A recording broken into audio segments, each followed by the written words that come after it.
This is, I've only published 2 stories. I didn't plan to publish any, but a couple people asked me, could you publish that story? So I did. This was written, it's a true life experience. And it was about 1995. I was performing at the Ottawa Storytelling Festival. And it's to give you the background to the story. It's a story about what happened when I was trying to learn a story. And when I'm working on a story, I can't stand in a hall and rehearse. It just doesn't work. I have to imagine people.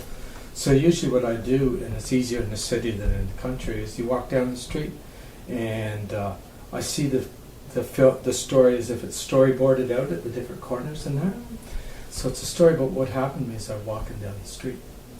To finish writing my story, it was at this workshop I told you about earlier, which was Losing the Elgin Marbles, where we told what we had learned up to the point we were 40. And I decided I would do a story about what I learned in Newfoundland.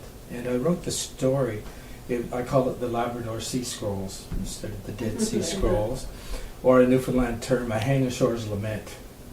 And I sort of wrote it like the tide coming in and out. There'd be a positive story, a negative story, positive story. And between each cycle like that, I would sing this song. There was a concert down there when the fishery first kind of went under to raise money for awareness of what had happened, and there was this beautiful song that went, "Ah, the sea, my very soul's the sea, tides and swells are but a part of me, movingly, silently, powerfully moves the sea."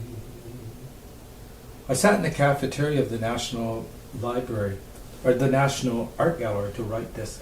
And then when I have to clear my head after a certain thought, I go out in that area, if you've been there, where you can sit under the fountain and look up. And I'd sort of dry clean my head looking up through the fountain. And then I go back and work on it. Finally I got it written, and I said, it's time to walk the story through.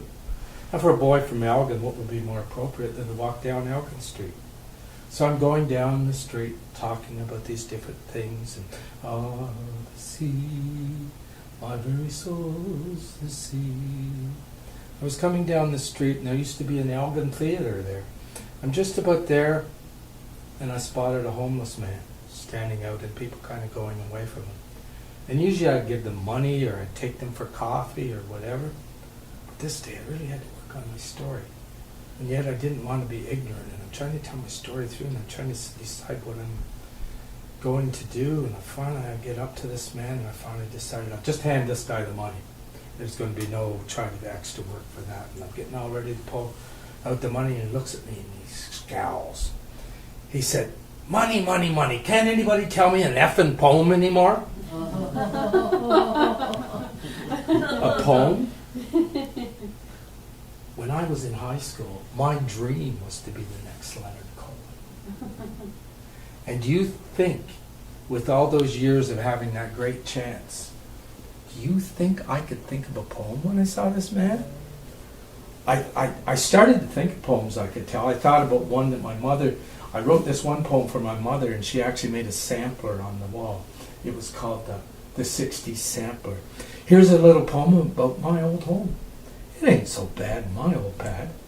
And I went, oh, for God's sakes, the man's homeless. That's what I said.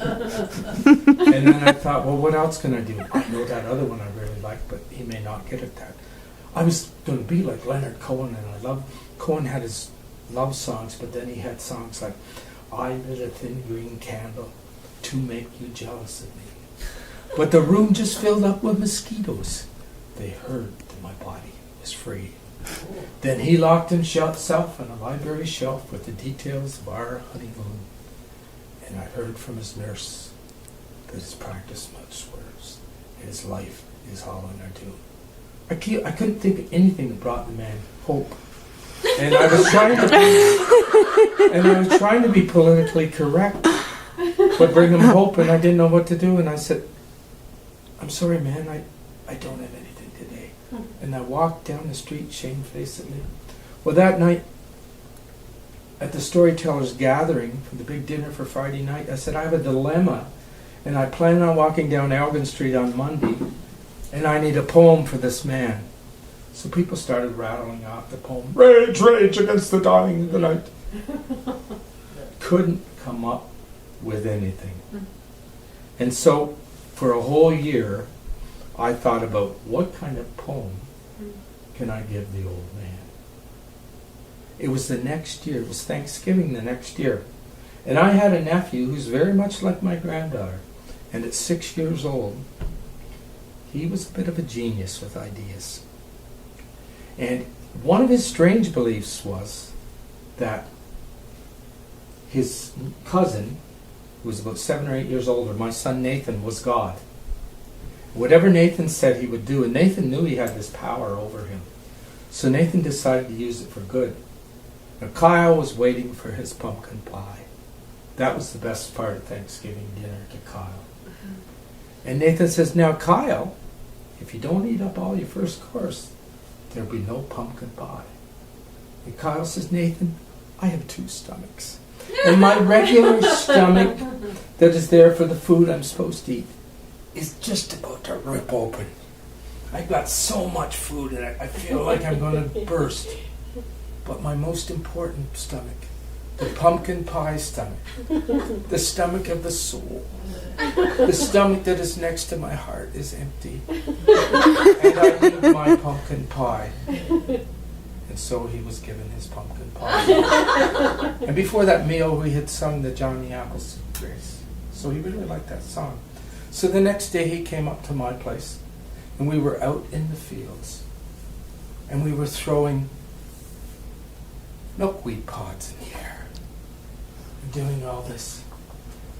And suddenly the idea came to me. I remembered the Johnny Appleseed Grace for thanking God for food, but what about the goddess who brings all the fun in life? What about a grace song for the other stomach? And so I came up with a song and taught it to Kyle. Oh, Mother Earth is good to me, and so I thank the Mother for giving me the things I need, the sun, the wind, the old milk sea. Mother Earth is good to me, Kyle Milkweed. Oh boy. Thank you. Beautiful! Yay! Bravo! Funny thing that happened, it's a side